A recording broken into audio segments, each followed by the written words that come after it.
Angkatan 17, Kelompok 1. Terima kasih kepada tutor kami, Dr. Ucu Macasin MAP, yang telah membimbing kami dalam agenda 2. Nah, adapun tokoh benchmarking yang saya ambil yaitu tentang Erick Thohir. Erick Thohir lahir pada 30 Mei 1970 di Jakarta. Orang tuanya bernama Teddy Thohir, salah satu perintis Asta Group, dan Edna Thohir. Erick Thohir memiliki dua saudara yakni Gibraldi Thohir dan Hireka Fitaya. Kakak laki-lakinya merupakan pengusaha tambang batubara yang namanya pernah masuk dalam daftar orang terkaya di Indonesia. Meskipun terlahir dari keluarga ternama, bukan berarti perjalanannya meniti karir bisa dibilang mudah. Perjuangannya dimulai sejak berusia 9 tahun dengan berjualan biji karet untuk bermain adu pulpen yang sedang ngetren pada masanya. Perjalanan pendidikannya dari kecil hingga lulus SMA dilalui dengan tanah kelahirannya, barulah saat menempuh jenjang perguruan tinggi berpindah ke Amerika Serikat, yakni Glendale University. Gelar master beliau capai di Universitas Nasional California pada tahun 1993 dengan jurusan Business Administration. Kesuksesan saat ini beliau capai dengan usaha dan jerih payah. Kemampuan yang diturunkan ayahnya adalah terkait dengan memahami peluang bisnis serta ketabahan dalam berjuang menggapai cita-cita dan tujuan hidup. Kesuksesan saat ini memang dicapai dengan usaha dan kerja keras yang tiada henti. Begitu pula yang Erick Thohir lakukan. Meski terlahir pada keluarga pembisnis terpandang, namun hal tersebut tidak membuatnya berbangga diri, sehingga ia membuka jalan keberhasilannya sendiri. Selain pada ayahnya, Erick Thohir juga belajar pada wartawan senior yakni Dahlan Iskan dan Jacob Utama. Masa emas dari Mahaka Group ini dimulai pada tahun 2001 dengan mengakui sisi harian Republika yang pada saat itu sedang dalam keadaan hampir gulung tikar karena krisis keuangan. Selain itu, pada tahun 2018 lalu, Indonesia ditunjuk sebagai tuan rumah Asian Games yang terselenggara pada dua kota yakni Palembang dan Jakarta. Kesuksesan Erick Thohir terbukti pada meriahnya acara pembukaan dan penutupan dengan konsep yang menarik terkhusus kalangan milenial.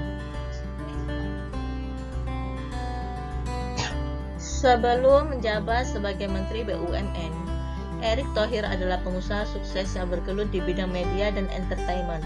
Ia berhasil mendirikan perusahaan bernama Mahaka Group bersama Muhammad Lutfi, Wisnu Wardana, dan R.H. Rizul Nardi. Mahaka Group membawahi beberapa unit di bidang penyiaran, penerbitan, tiketing, dan perusahaan yang bergerak di bidang olahraga dan hiburan. Tidak hanya sukses di bidang bisnis, Erick Thohir menambah kecintaannya di bidang olahraga. Ia menjadi pendiri klub bola basket Mahaka Satria Mudia Jakarta dan Mahaputri Jakarta. Erick Thohir bahkan pernah menjabat sebagai Ketua Umum Persatuan Bola Basket Seluruh Indonesia atau Perbasi periode 2006-2010. Selanjutnya menjabat sebagai Presiden Asosiasi Bola Basket Asia Tenggara (SEABA) selama 2 periode yaitu tahun 2006 sampai 2010 dan 2010 sampai 2014. Pencapaiannya terus berlanjut dengan terpilihnya menjadi Menteri BUMN pada 23 Oktober 2019 dengan jabatan selama 5 tahun terhitung sejak 2019 hingga 2024. Dobrakan-dobrakan baru terus beliau lakukan untuk memperbaiki tatanan yang belum sesuai.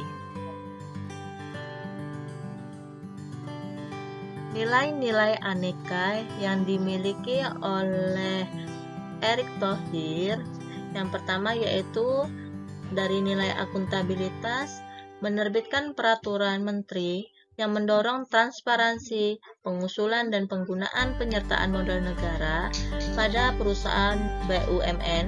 Dengan transparansi, maka pemerintah optimis penggunaan PMN bisa efektif, tepat guna, dan produktif. Mekanisme ini akan memudahkan seluruh stakeholder, kementerian atau lembaga BUMN maupun stakeholders lainnya seperti pemeriksa untuk dapat mengetahui urgensi PMN dikaitkan dengan strategis bisnis BUMN tersebut. Dengan demikian, proses PMN akan menjadi transparan dan dapat dipertanggungjawabkan. Kemudian, nilai nasionalisme, yaitu mengapresiasi kreativitas anak bangsa dalam menciptakan lagu yang bisa menggugah nasionalisme sebagai penerus bangsa. Dalam nilai etika publik, Menteri BUMN mengimbau agar menggunakan kelas ekonomi dengan tetap memperhatikan kualitas pelayanan dan kenyamanan penyedia jasa penerbangan.